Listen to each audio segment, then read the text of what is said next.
Greetings, Internet. I'm John Bailey, the Popcorn Junkie, and whatever your thoughts are on this movie, at least they went with the better title. I mean, would you even remember a movie called Connected?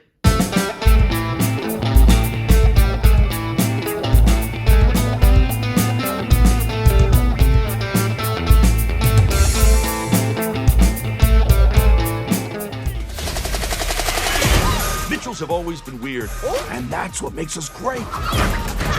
Hold on a second. What's a Furby?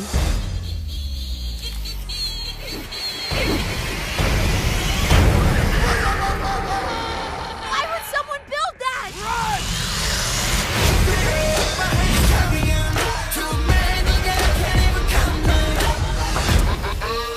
You know, for a studio that 4 years ago released the Emoji Movie, Sony Animation has made a major turnaround. Granted, there's still a ton of generic stuff that they're putting out, but not everything can be into the Spider-Verse quality. At least when they work with Phil Lord and Chris Miller, they spin absolute gold. If you weren't aware of this movie, it was announced back in 2018 under the title of The Mitchells vs. the Machines. Sony changed it to Connected when it was slated for 2020, then Perfect Cell showed up. And it got delayed indefinitely until apparently Sony made this deal with Netflix to release this and their upcoming movie Vivo there instead of in theaters. Which sucks because it basically says that they think more people will go see Hotel Transylvania 4 instead of those movies. They're probably right too. Thankfully, they changed the name back to the way more interesting title of The Mitchells vs. the Machines.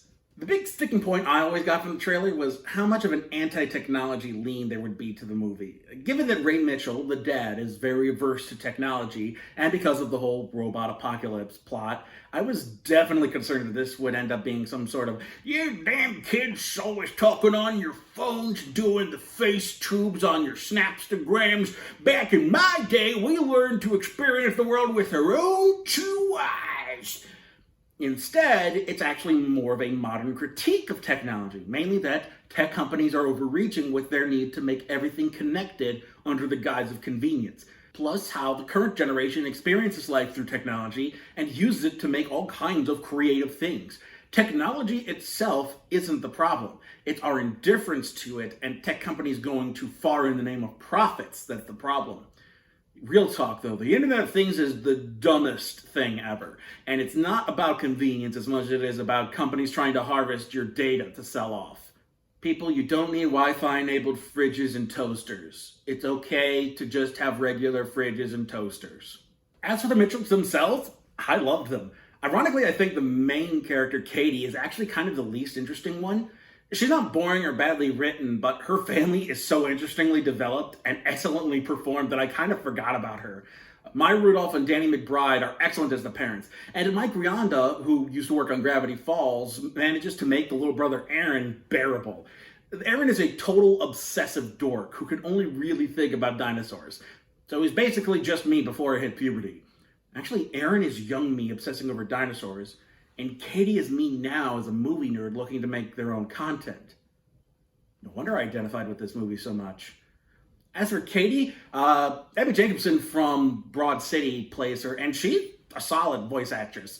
And I think it's just that Katie is such, that sort of teen wanting to finally, get out of the nest that she kind of gets lost. I do think that her being a movie nerd, which is the fun thing, because instead of having full-on product placement the whole time, like, here's a bunch of Sony movies, or movies that Sony had. Have you ever seen this Sony-owned licensed property? No, they make up their own movies. That, oh man, I can't believe people never talk about this made-up movie, and I think that's kind of cute.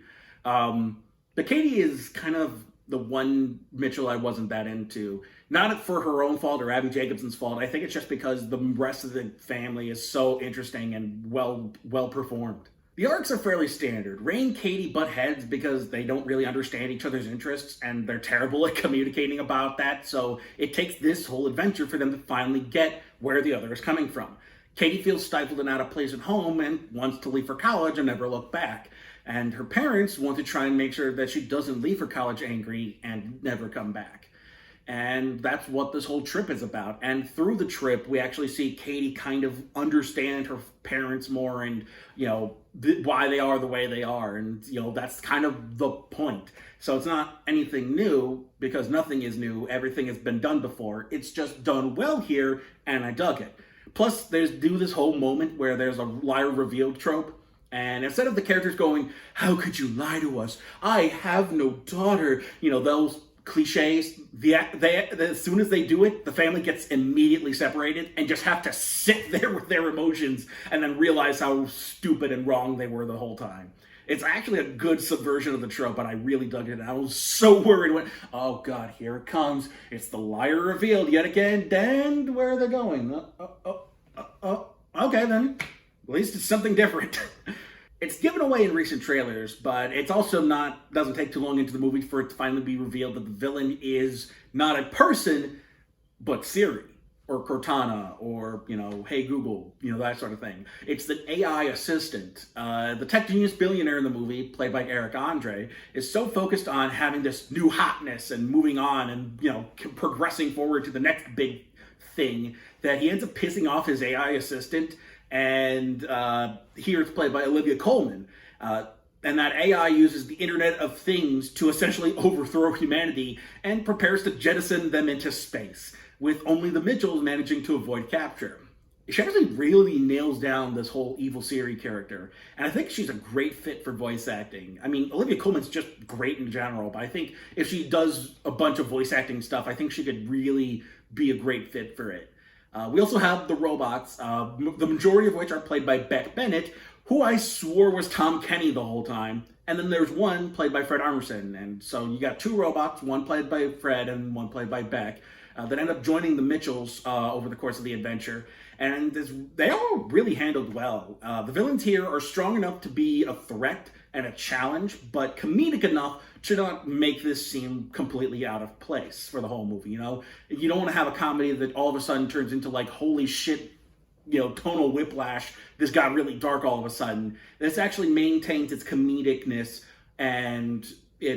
but still manages to be a viable threat for the Mitchells. The real standout, though, is the animation and the humor. I think it's the first time I've ever seen a major studio release actually get internet-based humor.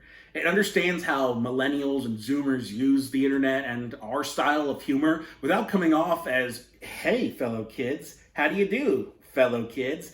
And Ray's aversion to technology is played so cartoonishly over the top that it doesn't come off as, like an okay boomer joke. It's more like, oh no, this guy is just like that averse to technology. The humor is quick and the punchlines come in bursts, run right after the other, and there aren't really extensive setups. It's just setup, punch, setup, punch, setup, punch. And it feels frenetic, almost manic in its delivery, which may not work for you, but it definitely worked for me.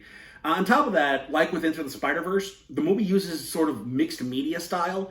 The main animation is in 3D, and then on top of that, there are hand-drawn 2D style art throughout the movie. It looks like kind of like how in Diary of a Wimpy Kid there's that notebook style drawing. There's that throughout. Then you'll see some of that in like young adult high school sort of movies. They do that in this all the time. And then on top of that, you have these 2D animations that are on top of the 3D animation. So it looks like there's accentuations to the 3D models, almost like an old 60s style Batman a bit. And I also did love the character design here. The character design here isn't so much of the usual polished 3D CGI, like Pixar usual model looks, or what Sony Animation tends to do. It actually looks more like a drawing that was given a third dimension. And it's really beautiful to watch. I absolutely loved it. It sucks that it got sent to Netflix, but I implore you to please go watch this movie. It honestly is my favorite of the year so far. I'm curious to see what exactly can top it.